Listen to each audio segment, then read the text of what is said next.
खाली 2000 के बाद का कह रहे हैं, तो 2004 भी और 2009 दोनों में सारे सर्वे ने, मैक्सिमम सर्वे ने दिखाया कि बीजेपी और एनडीए की बढ़त है जी, लेकिन परिणाम वो नहीं आए जो सर्वे ने बताए थे। क्या वजह है कि सारे अनिल दुबे, क्या आपको अभी भी आशंका है कि एनडीए बढ़त की ओर नहीं है, या फिर जितना दावा किया जा रहा है एग्जिट पोल में वो स्थिति नहीं होगी? हाँ, वो बिल्कुल मुझे लग रहा है कि ये देश है वो बहुभाषी, बहुधर्मी, बहुक्षेत्र, इतनी विभिन्न संस्कृतियां हैं, इतनी विभिन्न सोच है लोगों की कि वो कोई एक पार्टी एक मुद्दे पर अब फिलहाल वोट तो वो नहीं कर रहे हैं। हम आपके पास आते हैं अनिल दुबे। अभी यूसुफ अंसारी, जो बात उनसे मैं पूछ रहा था, ऐसे सर्वे को लेकर के कई आशंकाएं व्यक्त की जाती हैं और कई बार ये सर्वे झूठ साबित हो गए, लेकिन जितनी बढ़त दिखाई जा रही है उसके आसपास कुछ तो स्थिति होगी सही।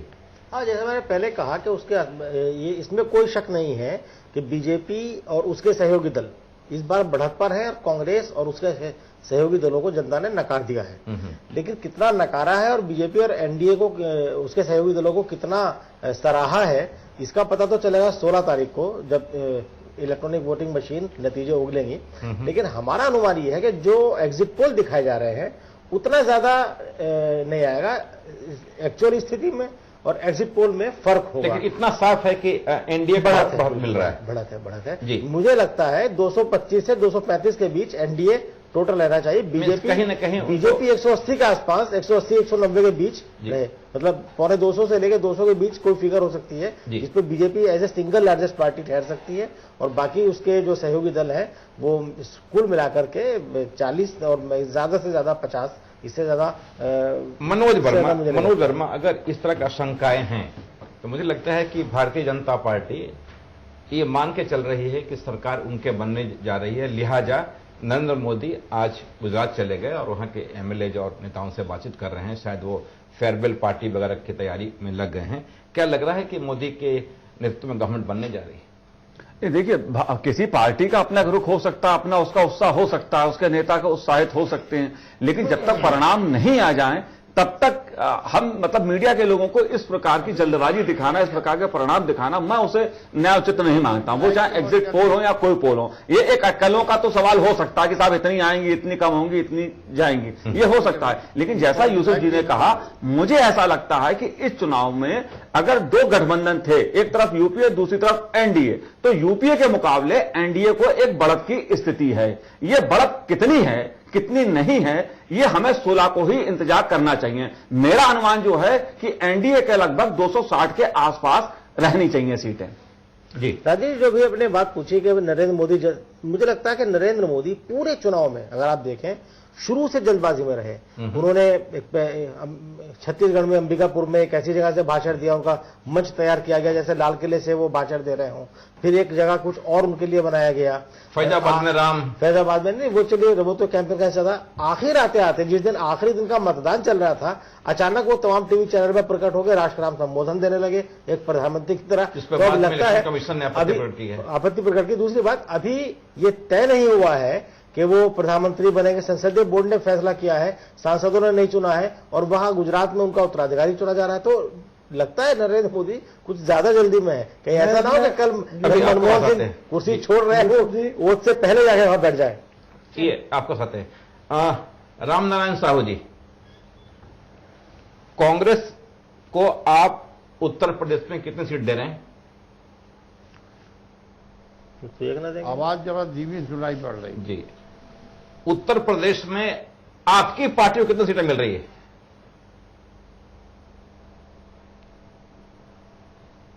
आप हमारी बात सुन रहे हैं? रामनारायण जी, आपको आवाज मिल रही है? आप मिल रही। रामनारायण जी, सवाल यह है यहां पर कि उत्तर प्रदेश में आप कितनी सीटें जीत रहे हैं? हम बिटवीन 55 to 60 जीत रहे हैं। क्यों 20 सीट क्यों छोड़ रहे हैं? आपका जो पूरा देश घर घर मोदी और हर हर मोदी है पूरे देश, उत्तर प्रदेश में या देश भर में, तो फिर ये 20 सीट किसको दे रहे हैं आप? ये 20 सीटें क्यों दे रहे हैं आप किसी को? चलिए, लगता है आवाज उन तक नहीं पहुंच पा रही है जिस तरीके से। अनिल दुबे, ये कांग्रेस का ये हश्र क्यों दिख रहा है सर्वे में, एग्जिट पोल में? नहीं, फिर एग्जिट पोल पर वही बात आती है कि एग्जिट पोल। अच्छा, आप उसके विश्वसनीयता पे सवाल उठा रहे हैं? मैंने एक सवाल किया, और बल्कि मेरा सवाल नहीं है, ये जो भी चुनावों के रिजल्ट देखता है, चुनावों के बारे में थोड़ा भी सोचता समझता है, राजनीति के बारे में, उसके दिमाग में, जहन में सवाल आता है कि क्यों बीजेपी ही हर एग्जिट पोल में, हर चुनाव में आगे बढ़ती है, आगे दिखाई पड़ती है या दिखाई दी जाती है, दिखाया जाता है, कांग्रेस या दूसरे दल क्यों नहीं होते हैं? इस रहस्यवाद को खोजने की जरूरत है। इसमें क्या आखिर क्या वजह है? उस रहस्यवाद के बारे में बात करेंगे, जानना चाहेंगे कि लेफ्ट पार्टियां कहां हैं इस देश में। एक मिनट, ये घनेंद्र भारद्वाज, आपकी पार्टी की सरकार बनने वाली नहीं है, ये लगभग साफ दिख गया है। सांत्वना के लिए आप भले ही अब तो वर्कर को भी मोबिलाइज करने का मौका खुद को दिया आपने। सवाल ये है कि जब आपकी सरकार बनने जा रही है, जो सपना अभी आपने देखे, तो फिर कल कांग्रेस के नेता क्यों कह रहे हैं कि अगर हमें 130 और 40 सीटें भी मिलती है पहले की तरह, तो हम सहयोगी दलों के साथ मिलकर गवर्नमेंट बना लेंगे? ये क्या है? राजीव जी, पता नहीं कौन से कांग्रेस नेता के आप रिमार्क्स की बात कर रहे हैं। ऐसा कभी किसी कांग्रेस नेता ने नहीं कहा। 16 मई के बाद चुनावी नतीजा आएंगे तो फिर आपसे बैठ के डिस्कस कर लेंगे। हुए थे वो कांग्रेस के नहीं, एआईसीसी में किसने ऑफिशियल स्टेटमेंट दी है? आप किसी का ऑफिशियल वर्जन पे बात कीजिए। मैंने आपसे कमलनाथ ने आज भी कमलनाथ जी से सवाल आपके पूछा। पार्लियामेंटरी मिनिस्टर हैं, कमलनाथ जी नेता हैं। सिर्फ हम ये जानना चाह रहे हैं, कमलनाथ ने भी आज यह दोहराया कि अगर हमें 140 भी सीट मिलती है तो हम पहल करेंगे गवर्नमेंट बनाने के लिए। देखिए, कमलनाथ जी ने ऐसा कुछ भी नहीं कहा। कमलनाथ जी से एक सवाल पूछा गया कि यूपीए 3 की सरकार बनने जा रही है, और ओपिनियन पोल का हवाला देके एक सवाल पूछा, तो कमलनाथ जी ने यह बोला कि ओपिनियन पोल अगर हमें जितनी सीटें दिखा रहा है उसके दम पे भी हम सरकार बना सकते हैं। कोई फिगर्स की बात नहीं हुई। क्या सीटें दिखा रहे हैं ओपिनियन पोल आपको? बाय द वे, मैं नहीं कह रहा, मैंने क्या पूछा आपसे? आपने जो मेरे से पूछा है मैं उसी का जवाब जो दे रहा हूं। सीटें दिखा रहे हैं एग्जिट पोल, उसी की संख्या के बारे में आपसे पूछ रहा था मैं। वो उन्होंने उनसे सवाल पूछा था कि एग्जिट पोल के हिसाब से। मैं तो आपको ये कह रहा हूं कि हम इस एग्जिट पोल की विश्वसनीयता पे बहुत बड़ा क्वेश्चन मार्क लगा रहे हैं। हम इसको एक सिरे से निकाल रहे हैं। एक यूसुफ भाई ने बात करी थी, इस चुनाव अभियान की जो शुरुआत हुई, इस चुनाव में पूरे का पूरा चुनाव अभियान नरेंद्र मोदी के अहंकार और अति आत्मविश्वास से भरा हुआ चुनाव था, और नरेंद्र मोदी ने सिर्फ पैसे के दम पे, पैसे की ताकत पे बीजेपी और आरएसएस को पूरी तरह हाईजैक कर लिया था। आज बीजेपी प्लस आरएसएस का मतलब हो चुका है नरेंद्र मोदी। नरेंद्र मोदी ने पूरी 2004 और 2009 में आपकी नरेंद्र मोदी ने पूरी पार्टी हाईजैक करी हुई है, सिवाय सिर्फ पैसों के दम पे। और मैं आपके चैनल के माध्यम से कह रहा हूं कि नरेंद्र मोदी जैसा व्यक्ति कभी भी देश का प्रधानमंत्री नहीं बन सकता। रामनारायण साहू, नरेंद्र मोदी का कम्युनल एजेंडा और हिंदुत्व का एजेंडा देश की जनता उसको एक्सेप्ट करने वाली नहीं है। ये देश सेकुलरिज्म की बुनियाद पर चल रहा है। इस देश के संविधान में धर्मनिरपेक्षता लिखी हुई है। ये देश किसी एक मजहब के आधार पर नहीं चल सकता, एक सोच के आधार पर नहीं चल सकता। महेंद्र जी, एक बात बता दूं आपको, जो एग्जिट पोल के नतीजे आए हैं, आप उसमें 2 डिजिट्स में सिमट कर रह गए हैं। इस हश्र के पीछे जी, मैं फिर आपको कह रहा हूं, मैं फिर आपको कह रहा हूं कि 2004 और 2009 में ओपिनियन पोल पूरी तरह से फेल हुए हैं, और 2014 में भी फेल होंगे। सच साबित हो गए तो इस हश्र के पीछे क्या वजह रही? ये सच साबित होंगे नहीं होंगे ये 16 मई के बाद का सवाल है। आज के आपकी बात का सिर्फ इतना जवाब है कि ये एग्जिट पोल को हम पूरी तरह नकारते हैं, और 2004 और 2009 में जिस तरीके से एग्जिट पोल और ओपिनियन पोल फेल हुए, 2014 में भी ये पूरी तरह फेल होने जा रहे हैं। जी, लेकिन रामनारायण साहू जी, सुन रहे हमें? यूसुफ आ रही जी, आवाज कम मिल रही है आपको? आप हमें सुन पा रहे हैं? आप हमें सुन पा रहे हैं? धीमी आवाज आ रही जी। रामनारायण साहू जी, दिल्ली में आपकी पार्टी में एक्टिविटी काफी तेज हो गई है। आप लखनऊ में बैठे हुए हैं, आपको उतना आइडिया नहीं होगा। आपकी पार्टी इस सर्वे से, इस एग्जिट पोल के नतीजे से बहुत खुश नहीं है।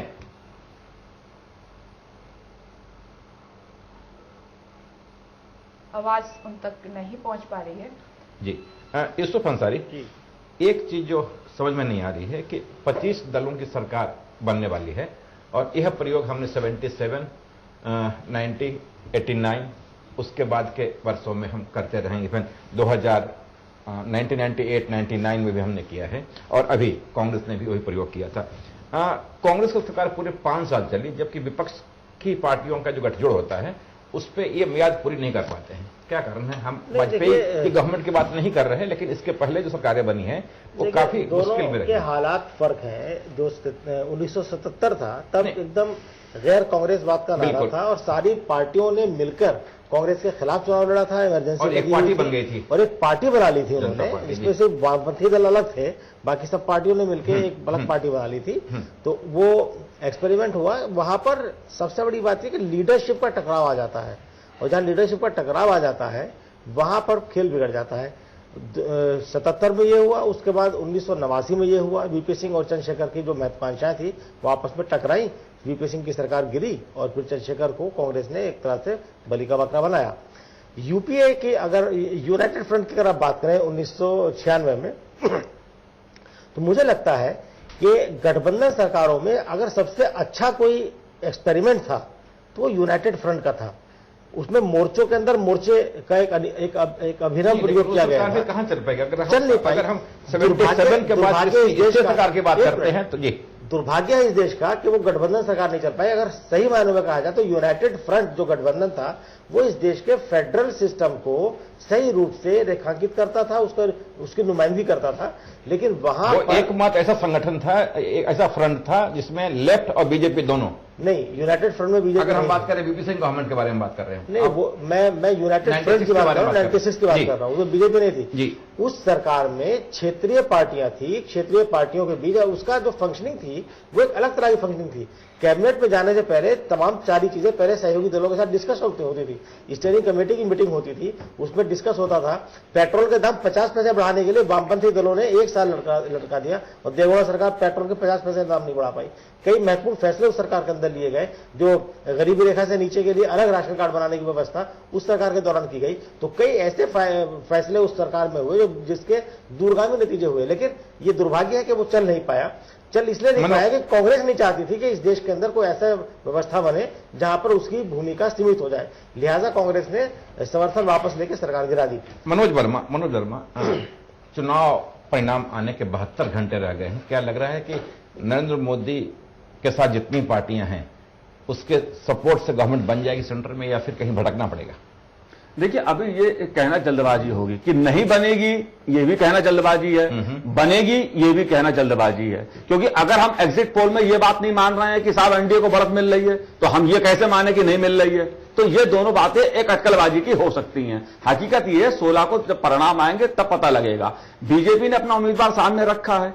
28 पार्टियां, छोटी मोटी पार्टियां, अभी 25 नहीं 28 हैं, वो एक एक दल वाली पार्टियां भी हैं। संगमा जी पहुंची गए हैं, जयललिता नवीन पटनायक से बात शुरुआत हो चुकी है। तो अभी क्या स्वरूप लेगा जब तक सीटें नहीं आ जाएं सामने? मुझे लगता है सीटें आने के बाद असल खेल शुरू होगा। अनिल दुबे, आप लेफ्ट पार्टियां कवर करते रहे हैं, तीसरे मोर्चे कहीं कोई उम्मीद दिख रही है? क्योंकि मुलायम सिंह बार बार कह रहे हैं कि तीसरे मोर्चे का अस्तित्व है और गवर्नमेंट बन सकती है।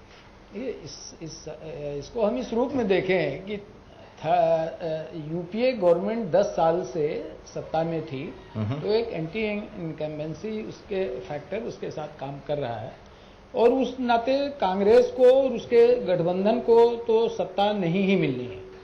लेकिन बीजेपी जिस प्लेटफार्म पर पॉलिटिक्स करती है और जो रीजनल बैलेंस और डिसबैलेंस है पूरे देश में, स्टेट्स में, हर राज्यों में क्षेत्रीय दल हैं, वो अपनी वहाँ की स्थानीय जनता के अनुरूप, उनकी भावनाओं के अनुरूप काम करते हैं। इस नाते हमको ये कहने में बहुत हर्ज नहीं लगता है कि कांग्रेस का गठबंधन सत्ता से बाहर जा रहा है, तो और बीजेपी उसको फुलफिल नहीं कर सकती है कांग्रेस के यूपीए के उस स्पेस को, क्योंकि बीजेपी ये साफ नहीं हो पा रहा। मैं सिर्फ जानना चाह रहा हूं कि क्या थर्ड फ्रंट का कहीं कोई गुंजाइश है? उसमें उसी पे आ रहा हूं, मैं उसी पे आ रहा हूं कि थर्ड फ्रंट ही, जैसा कि यूसुफ भाई को भी मैं सुन रहा था कि थर्ड फ्रंट का सबसे जो बेस्ट पीरियड था वो 1996 का था, संयुक्त मोर्चा सरकार का। और जो चुनाव के जो हम लोगों ने जो देश भर में घूमा रिपोर्टिंग के दरमियान देखा सब चीजें, तो हमको लग रहा है कि रीजनल पार्टियों का और लेफ्ट की सीटें भले बहुत ना बढ़े, 2, 4, 10, 5 सीटें घटत बढ़त हो, लेकिन वो उतना जरूरी नहीं है।